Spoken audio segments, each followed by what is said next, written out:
everybody once again. Welcome to your biology channel Dhananjay Babu. Today we will discuss a very important topic from the unit Environment and Ecology. Ecology and Environment. Very important unit in your class 12th biology syllabus as well as for your NEET syllabus. इससे बहुत important question आते हैं. Today we will discuss the very important topic population growth model. कि किसी भी species का या किसी भी पर्टिकुलर ऑर्गेनिज्म का किसी गिवन नेचुरल सेटअप में क्या ऐसे पॉपुलेशन ग्रोथ करता है, किस रेट से पॉपुलेशन ग्रोथ करता है. Today we will discuss it. We will focus the important aspect, requirement as well as factors that play very important role in the growth of any individual's numbers in the given time and given space or area. जिसमें हम बात करते हैं तो बेटा population, तो यहाँ जब पॉपुलेशन ग्रोथ की बात करते हैं तो रेट ऑफ ग्रोथ होता है. कैसे करते हैं? वो होता है पॉपुलेशन डेंसिटी. तो ध्यान रखिएगा, पॉपुलेशन ग्रोथ को जब भी हम मेजर करते हैं तो पॉपुलेशन डेंसिटी, ये आपका वर्ड हमेशा ध्यान होना चाहिए. Population growth. अब ये भी ध्यान देने की बात है, किसकी बात कर रहे हो पॉपुलेशन की? क्या मिट्टी की, जैसे एक या 4 स्पीसीज है, 10 स्पीसीज है, 12 स्पीसीज, किसकी बात कर रहे हो आप? तो बात हम जब भी पॉपुलेशन बात करते हैं तो बेटर हम बात करेंगे किसी इंडिविजुअल स्पीसीज की बात करेंगे, मतलब होमोजेनस पॉपुलेशन की बात करेंगे. नॉर्मली जो मेरा फोकस होता है तो होमोजेनस पॉपुलेशन पे होता है. जैसे हम एक फॉरेस्ट में मान लें कि वहाँ पर डियर की पॉपुलेशन क्या है, लायंस की पॉपुलेशन क्या है, एलिफेंट की पॉपुलेशन क्या है. लेकिन अगर कहोगे वाइल्ड लाइफ की पॉपुलेशन क्या है तो हेट्रोजेनस पॉपुलेशन होगी. तो जब हम लोग पॉपुलेशन ग्रोथ मॉडल की बात करते हैं तो दो तरह के होते हैं, homogeneous population growth model and heterogeneous. तो हेट्रोजेनस आपके सिलेबस में नहीं है तो उसको मैं अभी नहीं फोकस करूंगा. तो हम अभी जो पॉपुलेशन ग्रोथ की बात करेंगे वो किसी पर्टिकुलर स्पीसीज की पॉपुलेशन कैसे चेंज हो रही है किसी जियोग्राफिकल एरिया में और किसी गिवन टाइम फ्रेम में, हम उसकी बात करेंगे. तो हम जब पॉपुलेशन ग्रोथ की बात करते हैं तो कितने नंबर इंडिविजुअल इंक्रीज करते हैं, तो number of individual in the given square area at given time, इसकी बात करते हैं. और जो उसकी मेजरमेंट कैसे करते हैं वो करते हैं पॉपुलेशन डेंसिटी में करते हैं. तो जब हम लोग पॉपुलेशन ग्रोथ की बात करते हैं तो ध्यान रखना, population growth is population density. तो यहां बात करेंगे इंडिविजुअल स्पीसीज की बात करेंगे. इंडिविजुअल स्पीसीज की बात करेंगे, मतलब जो पॉपुलेशन डेंसिटी होगी वो होमोजेनस लेंगे. तो ग्रोथ मॉडल क्या है? होमोजेनस है. तो यहां पर ये होमोजेनस होगा. अभी फिर मैं फोकस कर रहा हूं, जो हमारा 12th का सिलेबस है, जो हमारा नीट का सिलेबस है, यहाँ जो हम लोग पॉपुलेशन ग्रोथ पढ़ेंगे या पॉपुलेशन ग्रोथ मॉडल को हम लोग जो एलोबरेट करेंगे वो हम हेट्रोजेनस नहीं करेंगे. हम एक साथ नहीं देखेंगे कि डियर की पॉपुलेशन कैसे हो रही है और लायन की पॉपुलेशन कैसे ग्रोथ कर रही है, एलिफेंट की कैसे ग्रोथ कर रही है, या किसी अदर जो वहाँ का जो फौना है उसका कैसे ग्रोथ कर रहा है. या मान लो ह्यूमन की बात करेंगे तो पॉपुलेशन एक तो होती है, जैसे इंडिया की कैसे पॉपुलेशन ग्रोथ हो रही है तो हम ह्यूमन की बात करते हैं, मतलब ह्यूमन एज द स्पीसीज की बात करते हैं, ना कि बात करें कि ह्यूमन के साथ में वहाँ पर मतलब और जो दूसरे मतलब लिविंग क्रिएचर्स हैं उनका क्या हो रहा है. तो हम लोग यहाँ सेगमेंटेड करते हैं, इंडिविजुअल्स की बात करते हैं. तो कभी कंफ्यूज मत होइएगा. तो जो ये जो पॉपुलेशन ग्रोथ मॉडल हो रहा है इसमें हम चाहे हम एक स्पीसीज की बात करें, 10 की बात करें, लेकिन जो ग्रोथ रेट की बात होगी वो किसी पर्टिकुलर स्पेसिफिक स्पीसीज की बात करेंगे. तो कैसा है? पॉपुलेशन डेंसिटी मेजर करते हैं, इंडिविजुअल स्पीसीज की बात करते हैं और हम होमोजेनस की बात करते हैं, मतलब किसी एरिया में गिवन टाइम में किसी पर्टिकुलर स्पीसीज का नंबर कैसे चेंज हो रहा है, घट रहा है कि बढ़ रहा है, इंक्रीज हो रहा है कि डिक्रीज हो रहा है. तो ये हम लोग ग्रोथ मॉडल में देखते हैं. तो अब इसमें बेटा होता है पॉपुलेशन ग्रोथ कैसे होता है, what is the population density? PV equal to number of individual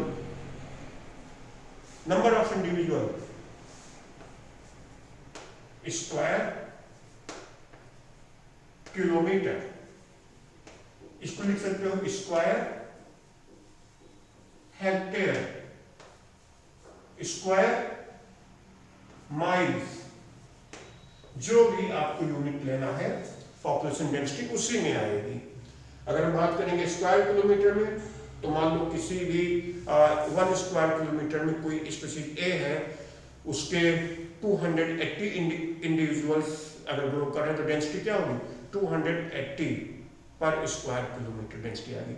miles में होगा तो पर स्क्वायर माइल आएगा, हेक्टेयर में होगा तो पर स्क्वायर हेक्टेयर में होगा, और अगर वो मीटर में होगा तो पर हेक्टेयर पर स्क्वायर मीटर में होगा।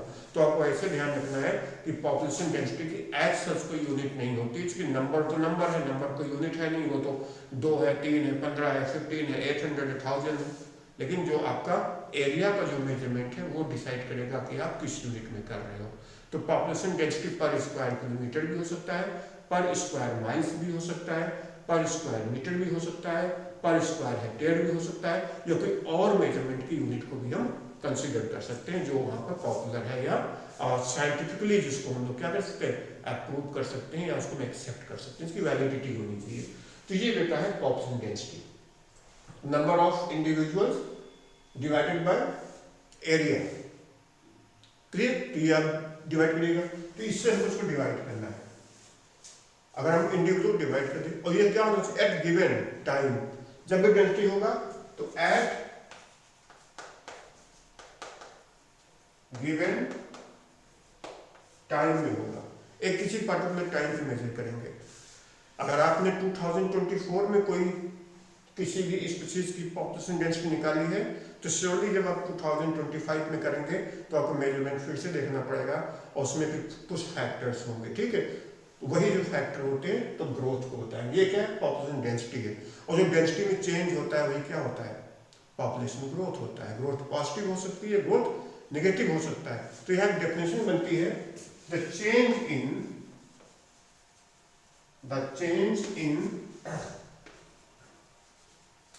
population density of a specific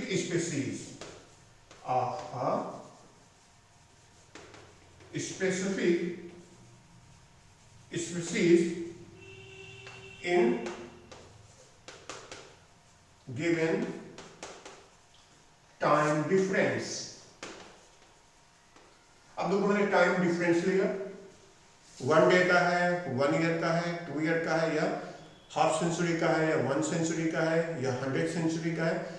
ये जो आपका टाइम डिफरेंस है ये टाइम गैप है। जो पॉपुलेशन 2011 में थी किसी स्पीशीज की, और 2021 में जो उसकी वहां पर डेंसिटी है, उसी एरिया में कितने नंबर ऑफ इंडिविजुअल इंक्रीज और डिक्रीज होते हैं। Of course that will measure the change in the population density. This is the growth. So what is the formula? Growth rate, population growth rate equal to PDT minus PD naught upon P2 minus T1. You can derive a simple formula. ये बिना what is PGR? Population growth rate, PDT is population density at time t, current time, population density at time t, जो भी time current है, and PD naught equal to population density at beginning मतलब जो initial point पे major किया था। Suppose आज हम किसी की पॉपुलेशन मेजर करें और फिर हम 2030 मेजर करें, तो आज के दिन जो पॉपुलेशन होगी वो होगी PD नॉट होगी, पॉपुलेशन एट बिगिनिंग, और जो 2030 में आएगी वो क्या होगी, वो आपकी होगी एट टाइम टी, वो PDT होगी। तो इसका ये हो गया matter. T2 final time and T1 initial time.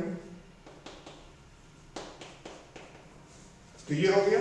तो इसका मतलब क्या होता है, population growth rate is delta PD upon delta T। ये हो गया मॉडल। तो ये बेटा क्या हो गया, PD क्या हो गया, change in the population density in 2 time frame. मतलब at time 0 what was the population density in the beginning and what is the population at the current time or at the given time. So that difference of two population densities in the duration of time period, years, month, century, half century या कोई भी time हो, उसको हम लोग बोलते हैं time difference, change in time. तो ये है delta PD upon delta T। तो ये जो ग्रोथ मॉडल होता है ये हम कर सकते हैं। तो population growth rate is equal to delta PD upon delta T। तो बेटा इसी फार्मूले पे हम लोग क्या करेंगे, इसी फार्मूले को हम यहाँ पर क्या मानेंगे, एक बेस मानेंगे, और कौन कौन से फैक्टर वर्क करते हैं ये भी देख लेते हैं, तब आगे बढ़ते हैं। पॉपुलेशन ग्रोथ मॉडल बेटा कितने फैक्टर काम करते हैं। नंबर 1 तो है आपका फूड सप्लाई, नंबर 1 है आपका फूड रिसोर्स, फूड सोर्सेस। तो ये फैक्टर ध्यान रखिएगा, किसी भी स्पीशीज की जो पॉपुलेशन डेंसिटी है या जो पॉपुलेशन ग्रोथ रेट है, सबसे पहले डिपेंड करता है वहाँ फूड की अवेलेबिलिटी क्या है। तो फूड रिसोर्स सबसे इंपॉर्टेंट फैक्टर हुआ, ध्यान रखिए कभी मत भूलिएगा लिखना। Number 2 space means habitat.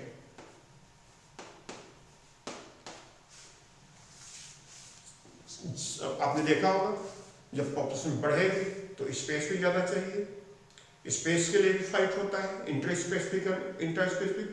तो सब फूड के बाद में चाहिए स्पेस, हैबिटेट चाहिए, और ये भी होना चाहिए। अगर पॉपुलेशन का ग्रोथ हो रहा है तो स्पेस की शॉर्टेज पड़ेगी, और इससे स्पेस की शॉर्टेज पड़ेगी तो फाइनली क्या होगा, फूड का भी शॉर्टेज आएगा, कंपटीशन होगा, और उसमें क्या होगा कि सर्वाइवल ऑफ फिटेस्ट आएगी और पॉपुलेशन की डिक्लाइन करेगी। बहुत इंपॉर्टेंट है। इसके बाद हम लोग क्या देखते हैं, कंपटीशन। ध्यान रखिएगा कंपटीशन किसको लिए होगा, स्पेस को लेकर, रहने के लिए होगा, हैबिटेट के लिए होगा। अगर नंबर ऑफ इंडिविजुअल इंक्रीज करेंगे किसी हैबिटेट में तो ऑफ कोर्स क्या होगा, स्पेस शॉर्ट करेगा, देन जो आपके इंडिविजुअल्स हैं वो फाइट करेंगे। सेम स्पीशीज में कर सकते हैं तो ये होगा इंट्रा स्पेसिफिक होगा, और अगर दो डिफरेंट स्पीशीज के बीच में अगर फूड और स्पेस को लेकर फाइट हो रही है तो क्या होगा, वो इंटर स्पेसिफिक कंपटीशन। तो दो तरह के कंपटीशन होते हैं फैक्टर में, आप इसको इलाबोरेट कर लीजिएगा। इंट्रा स्पेसिफिक और सेकंड है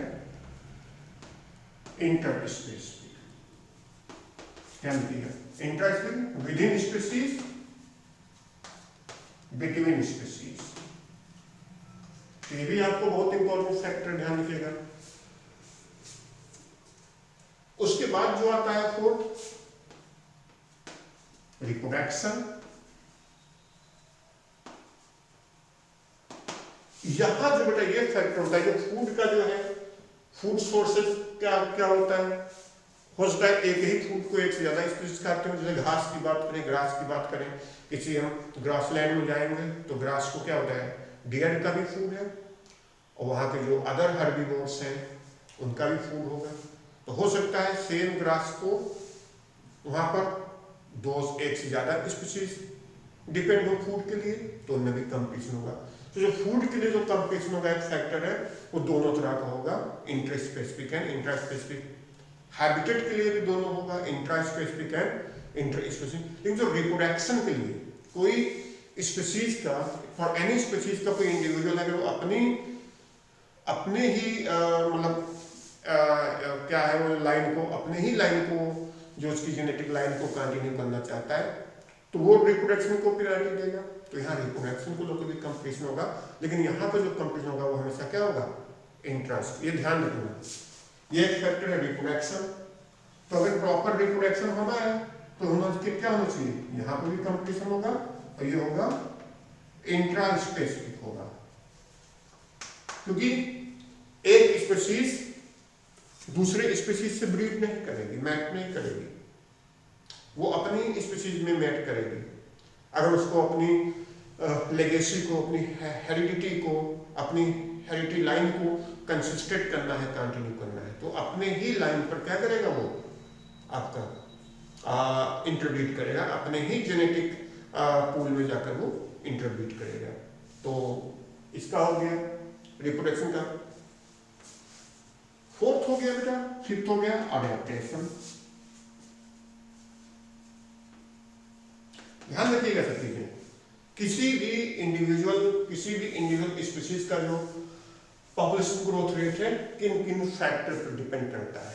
ये सारे फैक्टर क्या है, food sources, space and habitat, competition, reproduction, adaptation किसका होगा, वैरायटी ऑफ अडेप्टेशन है। हैबिटेट को लेकर अडेप्टेशन होगा, क्लाइमेटिक सिचुएशन को लेकर अडेप्टेशन होगा, फूड रिसोर्स को लेकर भी होता है। कभी कभी क्या होती है, एक स्पीशीज में जब बहुत क्राउडिंग होती है तो उसमें क्या होते हैं, कुछ उसके जो इंडिविजुअल हैं, कुछ जो हैं वो सर्च करते हैं, अल्टरनेटिव सोर्स ऑफ फूड का सोर्स करते हैं। तो अगर कोई स्पीशीज अल्टरनेटिव फूड रिसोर्स पर भी क्या कर रही है, डिपेंड कर रही है, अप्रोच कर रही है, तो वो अडेप्ट हो रही है। तो एक अडेप्टेशन हो गया। और सिक्स होगा नेचुरल सिलेक्शन, भी इसको शो करेगी। तो नेचुरल सिलेक्शन को भी रखेंगे यहां पर, नेचुरल सिलेक्शन। अब नेचर, अब देखो पॉपुलेशन ग्रोथ में क्या होगा, नेचर का भी रोल आएगा। जो ज्यादा फिट होगा उस स्पीशीज का, जिसका जेनेटिक कॉन्स्टिट्यूशन ज्यादा स्ट्रांग है, जो ज्यादा मतलब एफिशिएंटली अपने हेरिडिटी को, लाइनेज को मेंटेन कर सकता है, जो ज्यादा अच्छा सर्वाइवल कर सकता है, जो फूड रिसोर्सेज को मैक्सिमम ऑप्टिमाइज कर सकता है और स्पेस के लिए बेटर वे में उसको ऑक्यूपाई कर सकता है, तो वो सर्वाइव करेगा। तो यहाँ पर नेचुरल सिलेक्शन भी आएगा, कह सकते हैं डार्विनिज्म भी रोल प्ले करता है किसमें, पॉपुलेशन ग्रोथ में। तो ये तो कुछ हो गए एक्सटर्नल फैक्टर्स, ये कुछ ऐसे फैक्टर हो गए जो सब नेचर से प्रोवाइडेड है। फूड रिसोर्सेज, हैबिटेट, कंपटीशन भी किसी नेचुरल सेटअप में होगा, रिप्रोडक्शन, अडेप्टेशन। रिप्रोडक्शन भी नेचर से इन्फ्लुएंस होता है। रीजन ये है कि अगर फूड की रिसोर्सेज अच्छी है, फूड की अवेलेबिलिटी इज वेरी नाइस, आपका हैबिटेट भी मतलब ऑप्टिमाइज्ड है, हैबिटेट कंडीशन में कोई इश्यू नहीं है, इसके बाद कंपटीशन भी इतना ज़्यादा हार्श नहीं है, कंपटीशन भी उतना ही मॉडरेट है, तो रिप्रोडक्शन के चांसेस ज़्यादा होंगे, वो स्पीशीज इंटरब्रीड करेगी, उसमें सर्वाइवल थ्रू रिप्रोडक्शन के चांसेस इंक्रीज करेंगे। अब आगे देखो फिर इसमें अडेप्टेशन टोटली नेचुरल है, जो बेटर अडेप्ट होंगे वो सर्वाइव करेंगे, और जो सर्वाइव करेंगे वो पीजीआर पॉजिटिव ग्रोथ रेट को शो करेंगे। अडेप्टेशन कम होगा किसी स्पीशीज का तो क्या होगा, उसका ग्रोथ रेट कम जाएगा, निगेटिव ग्रोथ होगा, और उसके बाद होगा नेचुरल सिलेक्शन। अब नेचुरल सिलेक्शन क्या है, नेचुरली जो फिट होंगे उनका क्या होगा, स्पीशीज ग्रोथ करेगी, और जो नहीं फिट हो पाएंगे, वीक है, डिजीज है, एपिडेमिक है, या they are not able to utilise the minimum food resources, तो उनका भी नेगेटिव ग्रोथ होगा, उनका भी पॉपुलेशन फॉल करेगा, रिसेस करेगा टाइम के साथ में। ये हो गया। इसके बाद कुछ डेमोग्राफिक भी होते हैं, हम ह्यूमन में लें तो डेमोग्राफिक, या जैसे ह्यूमन में डेमोग्राफिक फैक्टर भी हो सकते हैं, आप कर लो। लेकिन बेसिकली ये सभी के लिए लागू होता है। ह्यूमन में इसको डेमोग्राफिक बोलते हैं, अदर में इसको क्या बोलोगे, इंट्रिंसिक बोलोगे। ह्यूमन में डेमोग्राफिक कहेंगे इसको, ह्यूमन पॉपुलेशन में। और लेकिन अगर इसको अदर की बात करेंगे तो उसको नेचुरल फिनोमेना कहेंगे। क्या कहेंगे, नेचुरल फिनोमेना कहेंगे या इंट्रिंसिक कहेंगे। क्या कहेंगे, इंट्रिंसिक कहेंगे, जिसमें बर्थ रेट है, जिसमें डेथ का रेट है और एमिग्रेशन है, राइट। और एक और है 1, 2, 3 और 4th है इमिग्रेशन।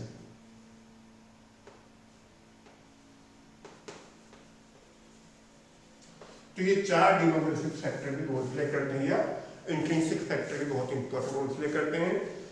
अब जैसे मान लो फूड की भी अवेलेबिलिटी है, हैबिटेट भी अच्छा खासा अवेलेबल है, कंपटीशन भी ठीक ठाक नहीं मतलब है, कम है, अडेप्टेशन भी ठीक है, और साथ में नेचुरल सिलेक्शन भी प्रॉपर्ली काम कर रहा है। तो इसका कॉन्सिक्वेंसेस क्या होगा, पॉपुलेशन ग्रोथ करनी चाहिए। लेकिन कभी कभी ऐसा होता है सारे फैक्टर काम करते हैं लेकिन बर्थ रेट नहीं इंक्रीज हो पा रही किसी भी स्पीशीज की, बर्थ रेट कम है। जैसे आप कंपेयर करें कि एक जो वाइल्ड बाइसन है या वाइल्ड बफालो है, वो एक सीजन में एक ही कॉफ, उसका एक ही बच्चा होता है। एलिफेंट का 7-8 साल या 10 साल जो भी होता है उसमें एक बच्चा होता है। लेकिन अगर हम बात करें जो फॉक्स है, लोमड़ी है, जैकाल है, उनके एक जेस्टेशन में उनके एक मतलब एक सीजन में करीब करीब वो मिनिमम एक बार वो मतलब 3 to 4 कप्स जो उनके होते हैं, पपीज होते हैं, तो उनका पॉपुलेशन तेजी से बढ़ेगा। तो डिपेंड करता है कि उनका बर्थ रेट कैसा है। अब जैसे आता है डेथ रेट आता है, तो बर्थ रेट नेटालिटी हो गया। अगर अच्छी नेटालिटी है तो पॉपुलेशन ग्रोथ चाहिए, पॉजिटिव होगी ना, इसको ध्यान रखना है। लेकिन अगर डेथ रेट ज़्यादा हो रही, मान लो कोई एपेडेमिक फैल गया, कोई डिजीज फैल गई जो कि स्पेसिफिक है, जो कि इंट्रा स्पेसिफिक डिजीज है जो आपस में फैली उनमें, तो क्या होगा, उससे डेथ भी बढ़ेगी। सब कुछ अच्छा होने के बाद में लेकिन अगर बर्थ रेट को एक्सीड कर रहा है डेथ रेट, तब भी नेगेटिव पॉपुलेशन होगी। और ह्यूमन में ये ज़्यादा इंपॉर्टेंट रोल प्ले करता है। बाकी इमिग्रेशन है, इमिग्रेशन होता है, एनिमल्स में तो ये सीजनल होता है तो इसका ज़्यादा फर्क नहीं पड़ता है, लेकिन ह्यूमन में परमानेंट होता है, ठीक है। तो जो लोग अपने जॉब के लिए, कैरियर के लिए, एजुकेशन के लिए या किसी और सोशियो पॉलिटिकल रीजन से परमानेंटली अपनी हैबिटेट को रिलोकेट करते हैं, तो उससे भी क्या होता है कि आपका पॉपुलेशन ग्रोथ पर एक एडिशनल इफेक्ट आता है। अगर इमिग्रेशन होगा तो मतलब आउटफ्लक्स हो रहा है, पॉपुलेशन बाहर कहीं जा रही है, तो वहाँ की जो ओरिजिनल पॉपुलेशन वो कम होगी, और भी कम होगी अगर बर्थ रेट कम है और डेथ रेट ज़्यादा है, और ये फैक्टर भी नहीं अच्छे काम कर रहे हैं जो मैंने मेंशन किया, तब तो बहुत नेगेटिव ग्रोथ होगा।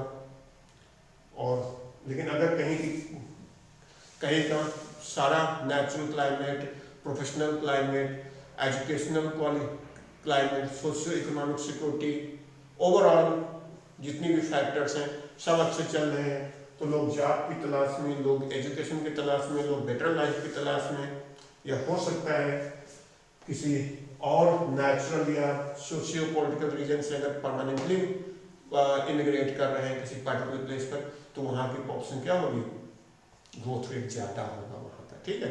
तो ये सब फैक्टर्स होते हैं, तो आपको ध्यान रखना है ये जो 6 फैक्टर मैंने मेंशन किए नेचुरल है, ये नेचुरल नीड है, इसको कोई नहीं बदल सकता, तो ये नेचुरल हो गया। और ये जो मैंने 4 फैक्टर बताए ये क्या है, डेमोग्राफिक है। इन 4 फैक्टर का बेसिकली हम ज़्यादातर जो बात करते हैं वो ह्यूमन पॉपुलेशन के लिए हम इनको भी ऐड करते हैं। ह्यूमन में ये नेचुरल फैक्टर तो ऐड होंगे जो भी मैंने अभी आपको मेंशन किए ये इतने, लेकिन ये भी ऐड होंगे, birth rate, natality, death rate, mortality, immigration and emigration, ये होंगे। लेकिन अगर हम अदर देन ह्यूमन की बात करेंगे, किसी फॉरेस्ट की बात करेंगे या किसी एनवायरमेंटल सिस्टम में या किसी इकोलॉजी में बात करेंगे ह्यूमन के अलावा, तो ये फैक्टर को हम फोकस करेंगे और इन्हीं फैक्टर के बेस पे क्या बनते हैं, पॉपुलेशन ग्रोथ मॉडल बनाए जाते हैं। तो अब होता क्या है, ये जो PGR है, population growth rate equal to change in the population density in the given time, change in the population density in the given time in given area or in given space is known as population growth rate। इसी पे दो model दिए गए। अब इन model की हम आज class में बात नहीं करेंगे, इसलिए हम एक अलग से क्लास लेंगे और उन दो मॉडल को हम कंटिन्यू रखेंगे। After this class I will take the next class where you will get the elaborative explanation of two types of growth model, तो जो कि तुम्हारे सिलेबस में आएगा, आप लोगों के सिलेबस में आएगा। एक है एक्सपोनेंशियल ग्रोथ मॉडल, जो कि नाम से यहाँ आया था लोटका Volterra model. Exponential growth model या एक्सपोनेंशियल पॉपुलेशन ग्रोथ रेट और एक्सपोनेंशियल पॉपुलेशन ग्रोथ मॉडल या लोटका वोल्टेरा ग्रोथ मॉडल। और जो दूसरा होगा लॉजिस्टिक पॉपुलेशन ग्रोथ मॉडल। और जो नाम आता है वो जो मतलब किसके नाम पे, वर्ल्ड हॉल ये डेनिस है, आप स्पेलिंग देखोगे तो अलग आएगा, वर्ल्ड हॉल पर्ल मॉडल कहा जाता है। तो दो मॉडल की हम लोग बात करेंगे, एक होगा आपका exponential growth model by Lotka Volterra model of population growth rate measurement, and second model है आपका logistic growth model proposed by वर्ल्ड हॉल पर्ल लॉजिस्टिक ग्रोथ मॉडल। तो ये दो मॉडल की हम लोग नेक्स्ट क्लास में बात करेंगे। तो फिलहाल इसको ध्यान रखिए कि जो आपकी वो ग्रोथ मॉडल की बात करेंगे उसमें इन फैक्टर्स को हम लोग एज ए वेरिएबल यूज करेंगे। यही फैक्टर्स क्या होंगे, वेरिएबल्स होंगे, और यही फैक्टर इंपॉर्टेंट रोल प्ले करेंगे to understand the basic concept, the basic working of these two basic models to predict the population of any species in given time and given space. Channel को देखिए, आप इस video को पूरा देखिए, you will get the real time benefit. Subscribe कीजिए, press the bell button, और अगर अच्छा लगे तो लाइक भी कर दीजिए। Thank you very much to all of you.